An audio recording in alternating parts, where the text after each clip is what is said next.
Hello everyone, welcome back to my channel. और आज हम बात करेंगे सेरेब्रल पाल्सी के बारे में फॉर फिजियोथेरेपिस्ट। तो इसके स्लाइड्स में कंटेंट क्या क्या रहेगा, इस सीरीज़ के मैंने पार्ट्स बनाए हैं, सीरीज़ बनाई है। तो सेरेब्रल पाल्सी के ऊपर आपको अलग अलग वीडियोस मिलेंगे रिगार्डिंग अलग अलग कंटेंट्स। तो इस में हम आज किस बारे में बात करेंगे, हम about the definition, epidemiology, aetiology, risk factors and classification of cerebral palsy. Now the definition. So it is a group of permanent disorders of the development of movement and posture causing activity limitation that are attributed to non-progressive disturbances that occurred in the developing fetal and the infant brain. तो इसमें हम किस चीज़ की बात कर रहे हैं कि जो सेरेब्रल पाल्सी होता है कि ये एक परमानेंट ग्रुप ऑफ डिसऑर्डर होता है। अगर एक बार किसी बच्चे को सेरेब्रल पाल्सी हो गया तो ये नहीं होगा कि वो बिल्कुल ठीक हो जाएगा, नहीं होगा।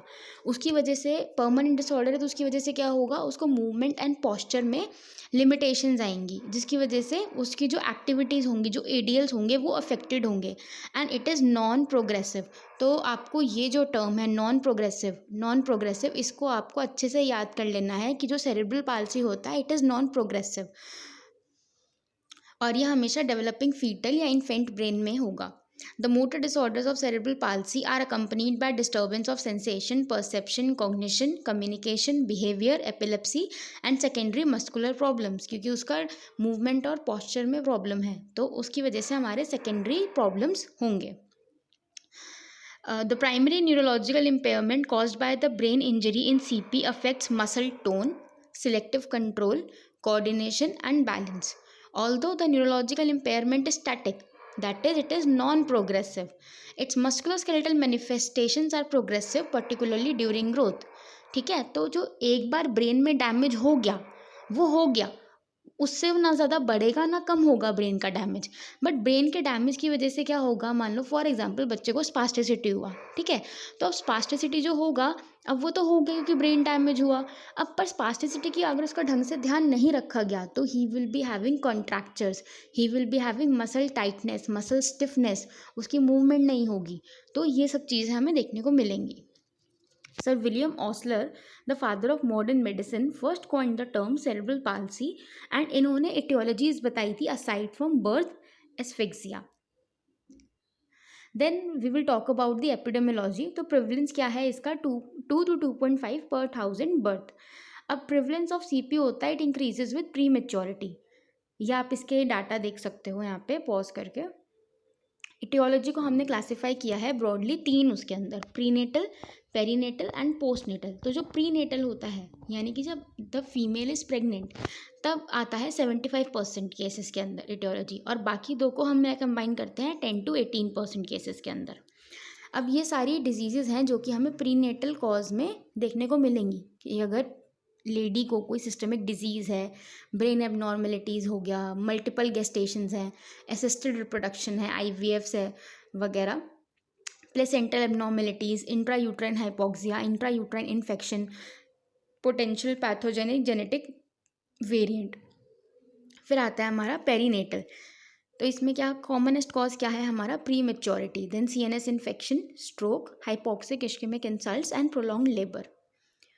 पोस्टनेटल केसेस जो कि 10 to 18% होते हैं, इनमें कॉमनेस्ट कॉज क्या है, head trauma, then CNS infections, stroke, anoxic insults, neonatal seizures and hyperbilirubinemia. ये आप टेबल देख सकते हो, इस टेबल में बताया गया है कि mechanism and pattern of brain injuries जो कि कॉमन है प्री टर्म बेबीज में एंड दी टर्म इन्फेंट्स के अंदर। Then the risk factors. तो nearly 50% of children diagnosed with CP are term birth without any identifiable neonatal risk factors. तो risk factors क्या होंगे हमारा, इंक्रीजिंग गेस्टेशनल एज। तो अगर फीमेल का जैसे जैसे गेस्टेशनल एज जो है वो इंक्रीज होती है तो वैसे वैसे जो हमारा सीपी का रिस्क है वो डिक्रीज हो जाता है। मेल सेक्स, अब मेल सेक्स ज़्यादा इफेक्टेड होता है as compare to females. Very low birth weight infants, 1500 gram at birth, 32 weeks. तो इनका क्या होता है, high risk of neurodevelopmental impairment रहता है एट 18 to 22 मंथ्स। तो there is increase risk for white matter abnormalities, ये आपको याद रखना है कि वाइट मैटर एबनॉर्मेलिटीज़ हमें मिलेंगी। Then prenatal brain lesions और cerebral infections can arise from thrombosis due to inflammation and low blood flow in the placenta, brain और other organs. Then other risk factors are the pregnancy complications. These are the various complications in the pregnancy. Then maternal infections during pregnancy, excluding the common cold, cough, etc., have been reported in 29.6% of cases of CP. Specifically, 19.2% of mothers reported a UTI during pregnancy and 15.5% women reported taking antibiotics during pregnancy. It was a report by Bax et al. 2006. Now, these are the various other causes, risk factors for pregnancy given by Patel et al. 2020. This is an MRI of an infant which shows the region of interest commonly affected in CP. Then factors which are associated with high risk of CP, वो ये सारे factors जैसे कि congenital brain malformation, genetic susceptibility है, तो इन सब में जो CP का risk है वो बहुत ज़्यादा हो जाता है. Then classification of CP, तो हमें सबसे पहले ज़रूरत क्या है क्लासिफिकेशन करने के लिए, तो हमें क्लासिफिकेशन चाहिए इन 4 पर्पस के लिए.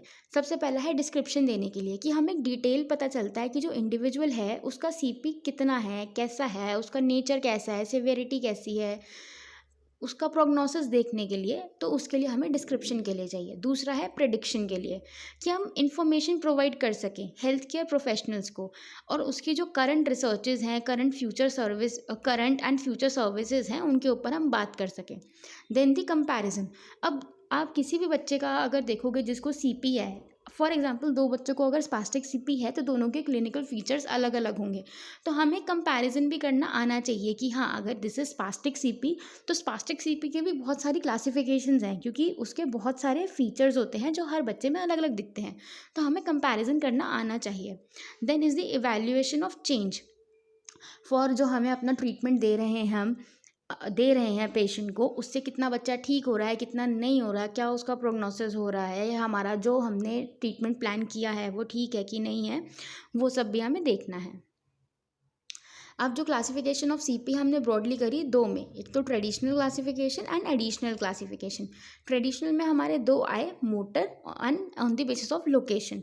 तो मोटर के बेसिस में, मोटर साइन एंड सिम्टम्स के बेसिस में हमारे पास आए 4, spastic, ataxic, dyskinetic and mixed. On the basis of anatomical location हमारे पास आए हेमीप्लेजिक, डाइप्लेजिक, टेट्राप्लीजिया, मोनोप्लीजिया, पैराप्लीजिया एंड ट्राइप्लीजिया. अब जो ये एडिशनल क्लासिफिकेशन है ना, ये एक नई क्लासिफिकेशन आई है, इसके अंदर इन्होंने 4 चीज़ें और डाल दी, motor abilities, accompanying impairments, anatomical and neuroimaging findings, timing and causing. अब ट्रेडिशनल क्लासिफिकेशन को हमने 2 में डिवाइड किया था, मोटर सिम्टम्स में and anatomically, spastic being the most commonest. अब जो ट्रेडिशनल क्लासिफिकेशन स्कीम है उसने फोकस किया था on the pattern of affected limb की हेमीप्लीजिक है, डाइप्लीजिक है, और दी टोन या फिर मूवमेंट एबनॉर्मलिटी, स्पास्टिक या डिस्काइनेटिक. अब इसमें देखा गया कि it has become apparent that additional characteristic must be taken for a classification scheme to contribute substantively to the understanding and management of this disorder. अब जो ये वाली एडिशनल क्लासिफिकेशन स्कीम है ये हमने इसलिए डाली है ताकि हमें पता चले कि उसके और भी जो कैरेक्टरिस्टिक्स हैं एडिशनल, उनको भी हम अच्छे से अकाउंट में ले सकें. Then the additional classification of CP के अंदर हमारी 4 चीज़ें आती हैं, motor abnormalities, accompanying impairments, anatomical and neuroimaging findings, causing and timing. ये एक शॉर्ट में दे रखा है एडिशनल क्लासिफिकेशन के बारे में.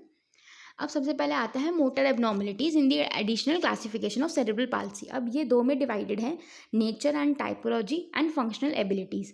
तो नेचर एंड टाइपोलॉजी में क्या आएगा, classification according to muscle tone, involuntary movement.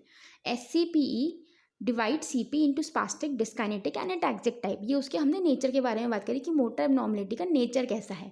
अब मोटर एबनॉर्मलिटी की वजह से फंक्शनल एबिलिटीज़ बच्चे की क्या हैं, क्योंकि वो हर एक बच्चे में वेरी करेंगी, तो involvement of upper and lower extremity should be classified using objective functional scales.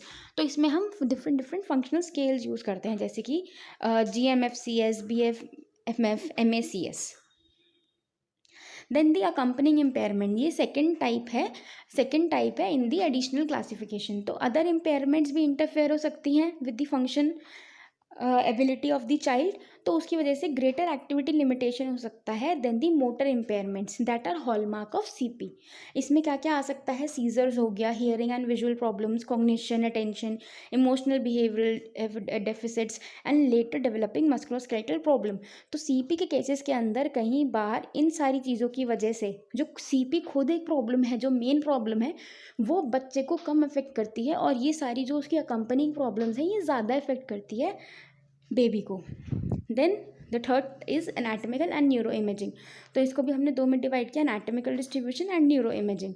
The pattern and extent of motor abnormality in CP, anatomical में हम ये देखेंगे, इसमें हम ट्रंकल एंड बल्बुलर इन्वॉल्वमेंट भी नोट कर रहे थे। जो ट्रेडिशनल क्लासिफिकेशन थी सीपी के अंदर, उसमें हम टेट्राप्लीजिया, हेमीप्लीजिया, मोनोप्लीजिया, सिर्फ यही सब चीज़ें देख रहे थे। इसमें हम ट्रंकल एंड बल्बुलर इन्वॉल्वमेंट भी नोट कर रहे हैं। तो एक ट्रंकल पोस्टर स्केल भी डेवलप हो चुका है। Then is the neuroimaging. The recommendations of the American Academy of Neurology to obtain neuroimaging findings on all children with CP should be followed wherever feasible. At present, it is insufficient to recommend any specific classification scheme for a neuroimaging findings. Then the classification documentation, तो इसके अंदर हमारा age, nature of information available from clinical history and extent to which metabolic and neurological investigation has been perform. ये सारा documentation must होना चाहिए जब हम क्लासिफिकेशन डॉक्यूमेंट कर रहे हैं सीपी की। These are the references. Part 2 में हम क्या पढ़ेंगे, we will study about spastic CP, ataxic CP, dyskinetic CP and liver arm deformities in CP. Thank you.